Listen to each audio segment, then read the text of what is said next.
চুলায় রান্নার ধোঁয়া উঠছে, ছেলে ধোঁয়ার আড়ালে আমার গালে হাত রেখে বলল, মা, এই ধোঁয়ার মতোই আমার ভালোবাসা তোমাকে ঘিরে রাখে। রান্নাঘরে মাছ ভাজছি। চুলায় প্রচুর ধোঁয়া উঠছে। চোখ জ্বালা করছে। ছেলে এসে বলল, মা, জানালা খুলে দিই। আমি মাথা নাড়লাম। জানালা খুলে দিল। কিন্তু তবুও ধোঁয়া। মা, তুমি সরে দাঁড়াও, আমি ভাজি। আমি বললাম, না, শেষ হয়ে যাবে। সে আমার পেছনে দাঁড়িয়ে রইল। ধোঁয়ায় আমার কাশি উঠল। সে আমার পিঠে হাত বুলিয়ে দিল। মা, কাশছ কেন? আমি বললাম। ধোঁয়ায় সে আমার কাছে এসে ধোঁয়ার আড়ালে আমার গালে হাত রাখল। মা, এই ধোঁয়ার মতোই আমার ভালোবাসা তোমাকে চারদিক থেকে ঘিরে রাখে। আমি তোমাকে ভালোবাসি। আমার স্ত্রী হয়ে এই রান্নাঘরে আমার সাথে সংসার করো। বিয়ে করো আমাকে। কি কড়াইয়ের তেলে মাছ ছটফট করছিল। এই গল্পটি সম্পূর্ণ শুনলে আপনাদের পানি অটোমেটিক বের হয়ে যাবে, সো যত দ্রুত সম্ভব হাতের কাছে টিস্যু নিয়ে বসে পড়ো।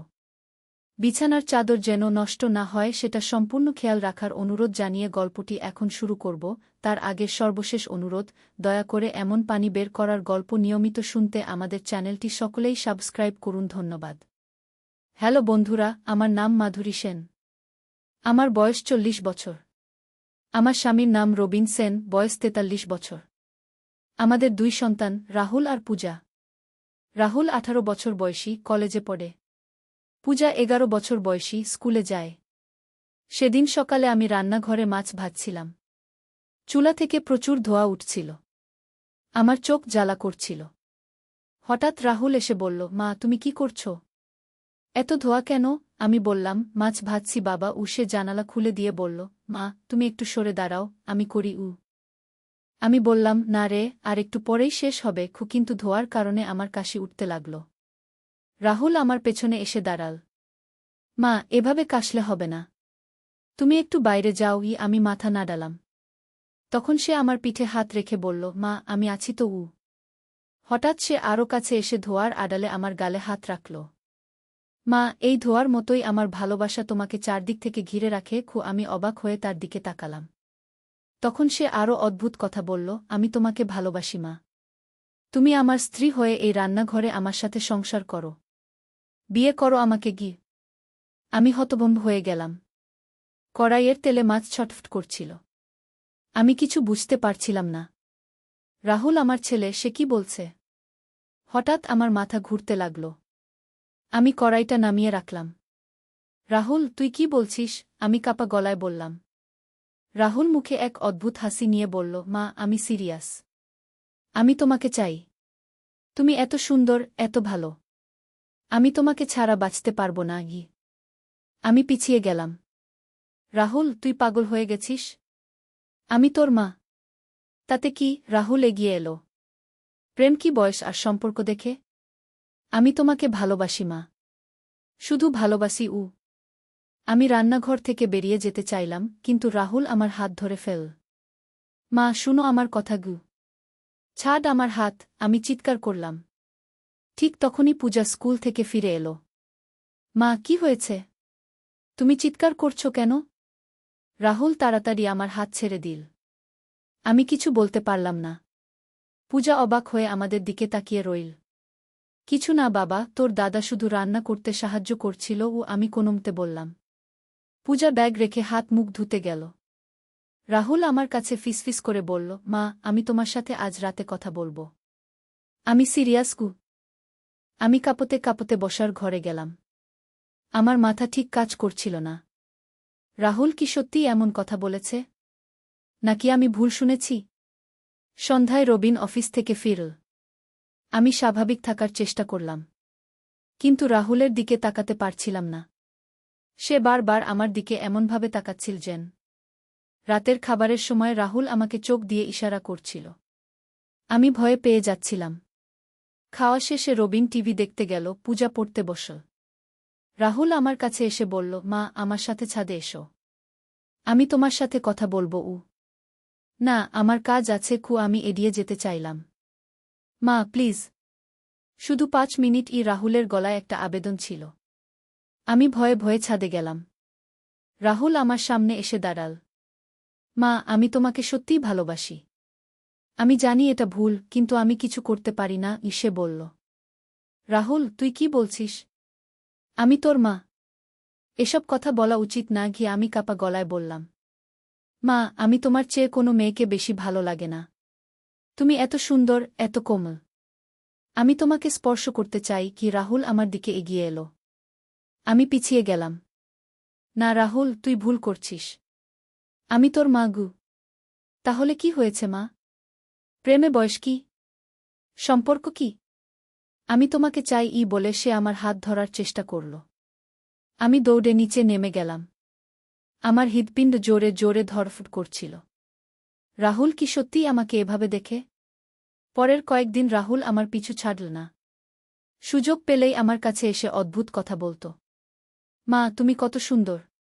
তোমার চুলের গন্ধ কত মিষ্টি। একদিন সে আমার চুলে হাত দিতে গেল। আমি ধাক্কা মেরে সরিয়ে দিলাম। রাহুল, তুই এসব কি করছিস? আমি রেগে গেলাম। মা, আমি তোমাকে ভালোবাসি। আমি তোমাকে চুমু দিতে চাই, সে বলল। আমি থাপ্পড় মারার জন্য হাত তুললাম, কিন্তু পারলাম না। সে তো আমার ছেলে। একদিন রাতে আমি ঘুমাচ্ছিলাম। হঠাৎ মনে হলো কেউ যেন আমার পাশে শুয়ে আছে। আমি চোখ খুলে দেখি রাহুল আমার পাশে। রাহুল, তুই এখানে কি করছিস? আমি চিৎকার করে উঠলাম। মা, আমি তোমার পাশে শুতে চেয়েছিলাম। তোমার কাছাকাছি থাকতে ভালো লাগে কি? সে বলল। পাগল, এখনই বের হ। তোর বাবা দেখলে কি হবে? আমি তাড়িয়ে দিলাম। রবিন ডিপ স্লিপে ছিল, কিছু বুঝতে পারল না। পরের দিন আমি রাহুলকে বললাম, রাহুল, তোর মানসিক চিকিৎসা দরকার। তুই যা করছিস তা একদম ভুল। রাহুল হেসে বলল, মা, আমি পাগল না। আমি শুধু তোমাকে ভালোবাসি। এটা ভালোবাসা না, এটা অসুস্থতা গো। আমি বললাম। হঠাৎ একদিন বিকেলে আমি একা বাড়িতে ছিলাম। রবিন অফিসে, পূজা বন্ধুর বাসায়। রাহুল কলেজ থেকে এসে আমাকে ডাকল। মা, এসো আমার ঘরে। আমি তোমাকে কিছু দেখাবো। আমি যেতে চাইলাম না, কিন্তু সে জোর করে আমার হাত ধরে নিয়ে গেল। ঘরে ঢুকে দেখি সে আমার অনেকগুলো ছবি দেয়ালে লাগিয়ে রেখেছে। আমি হতভম্ব। রাহুল, এসব কি? মা, আমি তোমার ছবি তুলেছি। তুমি কত সুন্দর, সে বলল। আমি ভয়ে পিছিয়ে যেতে চাইলাম, কিন্তু সে দরজা বন্ধ করে দিল। মা, আজ আমি তোমাকে ছাড়ব না। আমি তোমাকে জড়িয়ে ধরব, সে বলল। আমি চিৎকার করলাম, রাহুল, দরজা খোল। আমাকে বের হতে দে। কিন্তু সে শুনল না। আমার দিকে এগিয়ে এলো। ঠিক তখনই হঠাৎ পূজা ফিরে এলো। দিদি ভাই কোথায়? সে চিৎকার করছে। রাহুল তাড়াতাড়ি দরজা খুলে দিল। আমি দৌড়ে বেরিয়ে গেলাম। সেদিন রাতে আমি রবিনকে সব বললাম। রবিন প্রথমে বিশ্বাস করতে পারল না। তুমি নিশ্চয়ই ভুল বুঝেছ মাধুরী গো। না রবিন, আমি ভুল বুঝিনি। রাহুল সত্যিই এমন করেছে। আমি কাঁদতে কাঁদতে বললাম। রবিন রাহুলকে ডেকে জিজ্ঞেস করল। রাহুল সব মিথ্যে বলে এড়িয়ে গেল। বাবা, মা হয়তো স্ট্রেসে আছে। আমি এমন কিছু করিনি, সে বলল। রবিন আমাকে সন্দেহের চোখে দেখল। মাধুরী, তোমার মানসিক অবস্থা ঠিক তো? আমি বুঝলাম কেউ আমাকে বিশ্বাস করছে না। কিছুদিন পর হঠাৎ একদিন রাহুল অন্যরকম আচরণ করতে লাগল। সে আর আমার দিকে সেভাবে তাকায় না। আমার কাছেও আসে না। আমি অবাক হলাম। কি হয়েছে হঠাৎ? একদিন সকালে রাহুল আমার কাছে এসে বলল, মা, আমি সরি। আমি খুব ভুল করেছি। কেন রাহুল? হঠাৎ কি হলো? আমি জিজ্ঞেস করলাম। মা, আমি ডাক্তারের কাছে গিয়েছিলাম। উনি বলেছেন আমার হরমোনের সমস্যা ছিল। আমি ওষুধ খাচ্ছি এখন, সে বলল। আমি স্বস্তির নিঃশ্বাস ফেললাম। অবশেষে ডাক্তার বলেছেন কিছু ছেলেদের এই বয়সে হরমোনের তারতম্য হয়। তারা নিজের মা বা বোনকেও ভুল চোখে দেখতে পারে। কিন্তু ওষুধ খেলে ঠিক হয়ে যায়। রাহুল আরও বলল। আমি খুশি হলাম। তাহলে আর কোনো সমস্যা নেই? না মা, আর নেই।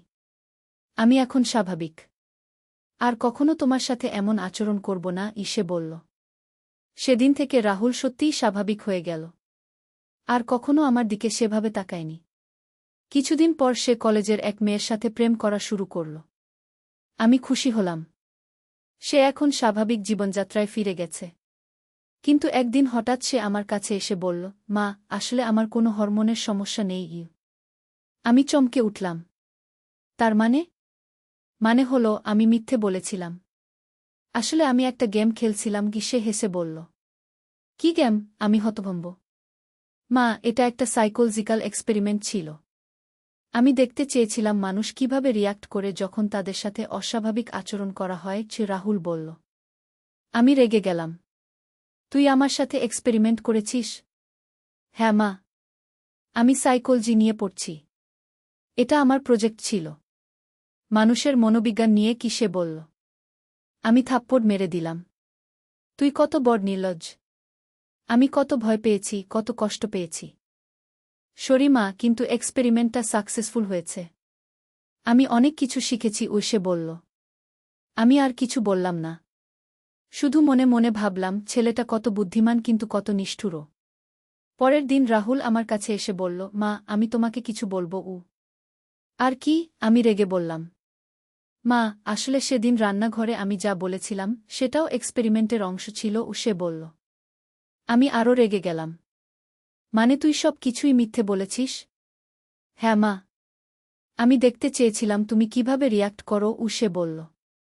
আমি তার কানে একটা টান দিলাম। তুই আমাকে বোকা বানিয়েছিস। সরি মা। কিন্তু আমার থিসিসের জন্য এই ডেটা দরকার ছিল, রাহুল বলল। হঠাৎ পূজা এসে বলল, দিদিভাই, তুমি কি সত্যিই মার সাথে এক্সপেরিমেন্ট করেছিলে? রাহুল অবাক হয়ে বলল, তুই কিভাবে জানিস? আমি সব শুনেছি। আর আমিও জানি তুমি মিথ্যে বলছ, পূজা বলল। কি মানে? রাহুল জিজ্ঞেস করল। মানে হলো তুমি কোনো এক্সপেরিমেন্ট করনি। তুমি সত্যিই মাকে ভুলভাবে দেখছিলে, পূজা বলল। আমি চমকে উঠলাম। পূজা, তুই কি বলছিস? মা, আমি দিদিভাইকে লুকিয়ে লুকিয়ে দেখেছি। সে সত্যিই তোমার ছবি তুলেছে, তোমার জিনিসপত্র চুরি করে রেখেছে, পূজা বলল। রাহুল ঘাবড়ে গেল। পূজা, তুই কি বলছিস? দিদিভাই, আমি তোমার ঘরে তোমার ডায়েরি পড়েছি। সেখানে তুমি মার সম্পর্কে অনেক খারাপ কথা লিখেছ, পূজা বলল। আমি হতভম্ব হয়ে গেলাম। রাহুল, এটা সত্যি? রাহুল কিছু বলতে পারল না। পূজা বলল, মা, দিদিভাই এখনও তোমার পেছনে পেছনে ঘোরে। তুমি বুঝতে পারো না কি? আমি ভয়ে কাঁপতে লাগলাম। হঠাৎ রবিন এসে গেল। কি হয়েছে? তোমরা কি নিয়ে কথা বলছ? পূজা সব খুলে বলল। রবিন রাহুলের ঘরে গিয়ে দেখো সত্যিই আমার অনেক ছবি আর জিনিস রাখা। রবিন রাগে ফেটে পড়ল। রাহুল, তুই কি করেছিস? রাহুল কাঁদতে কাঁদতে বলল, বাবা, আমি সরি। আমি জানি না কিভাবে এসব হয়েছে। রবিন তাকে একটা চড় মারল। তুই আমাদের পরিবারে কলঙ্ক এনেছিস।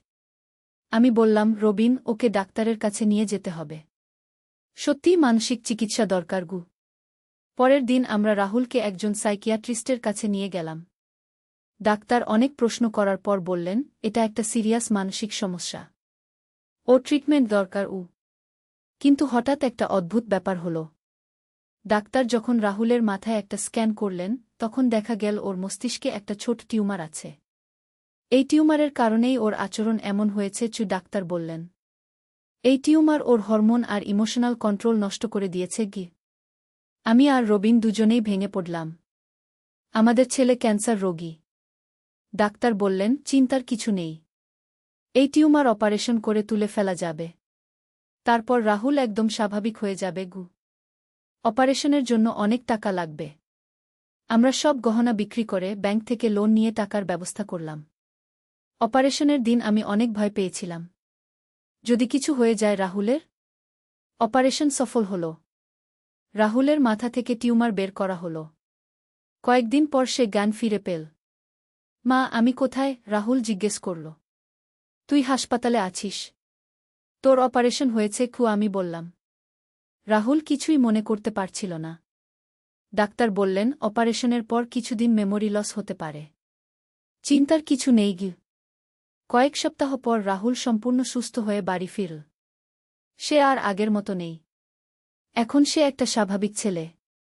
একদিন সে আমার কাছে এসে কাঁদতে কাঁদতে বলল, মা, আমি সব মনে করতে পারছি। আমি কত খারাপ কাজ করেছি তোমার সাথে। আমি অনেক লজ্জিত। আমি তার মাথায় হাত বুলিয়ে বললাম, তুই কিছু ভুল করিসনি বাবা। সব টিউমারের কারণে হয়েছিল। কিন্তু মা, আমি তোমার কত কষ্ট দিয়েছি, সে বলল। সব ভুলে যা রাহুল। তুই এখন সুস্থ, এটাই যথেষ্ট। আমি বললাম। রাহুল এখন কলেজে ভালো ফলাফল করে। সে একটা মেয়ের সাথে প্রেম করে, খুব স্বাভাবিক সম্পর্ক। কিন্তু এই পুরো ঘটনার পর আমি আর রবিন বুঝতে পারলাম যে কখনো কখনো যা আমরা মনে করি খারাপ বা অন্যায়, সেটার পেছনে আসলে কোনো মেডিকেল কারণ থাকতে পারে। 1 বছর পর রাহুলের গার্লফ্রেন্ড রিয়া আমাদের বাড়িতে এলো। খুব ভালো মেয়ে। রাহুল খুব খুশি। মা, আমি রিয়াকে বিয়ে করতে চাই। একদিন রাহুল বলল। আমি খুশি হয়ে বললাম, আমার কোনো আপত্তি নেই। কয়েক মাস পর তাদের বিয়ে হয়ে গেল। রাহুল এখন একটা সুখী বিবাহিত জীবন যাপন করছে। পূজাও বড় হয়েছে। এখন সে ক্লাস 8-এ পড়ে। খুব বুদ্ধিমতী মেয়ে। একদিন পূজা আমাকে বলল, মা, দিদিভাইয়ের ওই সময়টায় আমি কত ভয় পেয়েছিলাম গো। আমি জিজ্ঞেস করলাম, কেন? আমি ভেবেছিলাম আমাদের পরিবার ভেঙে যাবে।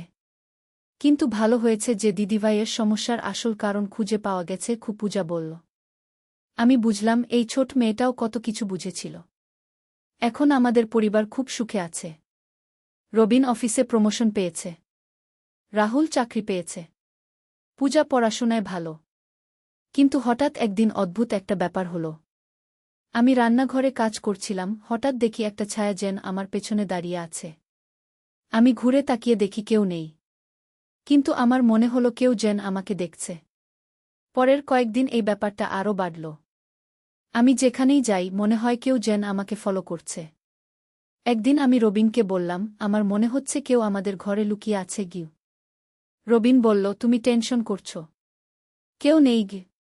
কিন্তু আমার সন্দেহ ঠিক ছিল। একদিন রাতে আমি ঘুম থেকে উঠে বাথরুমে যাচ্ছিলাম, তখন দেখি সিঁড়িতে কেউ যেন লুকিয়ে দাঁড়িয়ে আছে।